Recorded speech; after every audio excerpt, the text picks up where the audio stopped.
Random thought for you. Transaction costs. And what does that have to do with content marketing or copywriting? A whole lot. Here's what I mean.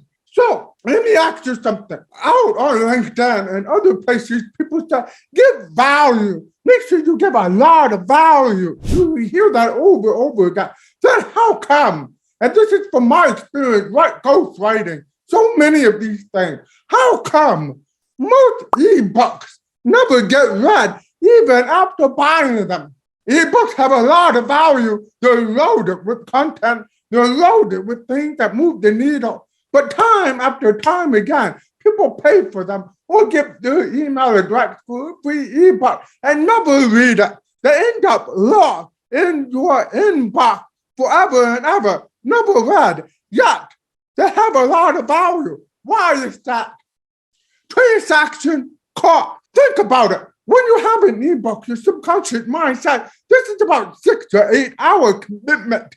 It takes a lot of effort to read an ebook. They're not easy to read. They take time. They're time consuming. They're not quick. So the transaction cost of an ebook is too high. There was a time back in the early 2000s when I first broke into all of that. Ebooks were all the rage because they never were done before. You had to go to a physical bookstore to get a book to read them, or you had to go to the library. But when we started reading ebooks online for free or for $10, that was an amazing thing. The transaction cost then was so much lower, meaning I didn't have to get out of my chair to go to the bookstore or to the library to buy it or rent it. I could just read it right here on my computer. Now, there's too many different ways to get the same information easier.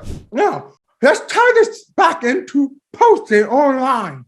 So copy, writing good copy for readers, writing good content for readers has a transaction cost. And usually it's visual. Copywriting, by and large, is a visual act. It's not an act of typing and reading. It's a visual act. So when you open a post and it looks like it's going to take a lot of time to read this post, and your brain isn't strong enough for somebody to read this post, the transaction cost is too high.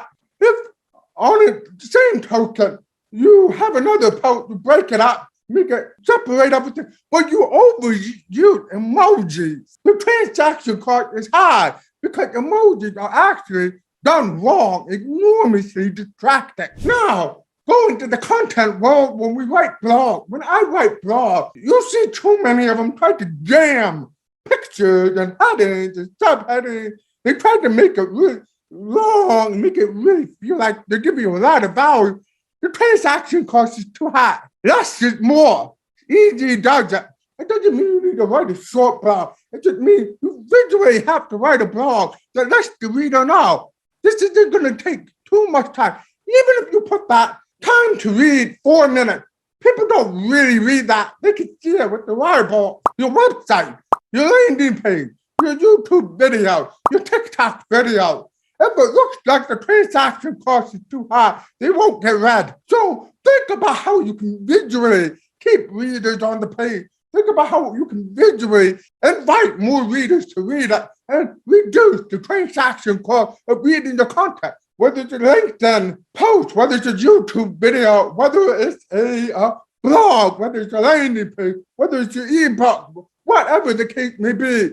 In 2022, the transaction costs of most things are too high. There's simply too much information out there. Just way too much, okay? So, in other words, it's less about giving value and more about giving an experience. The more experience you give people with your content, whatever it is, in the continuum, the lower the transaction cost is going to be, and the further they're going to get down your funnel. Enough said. Boom.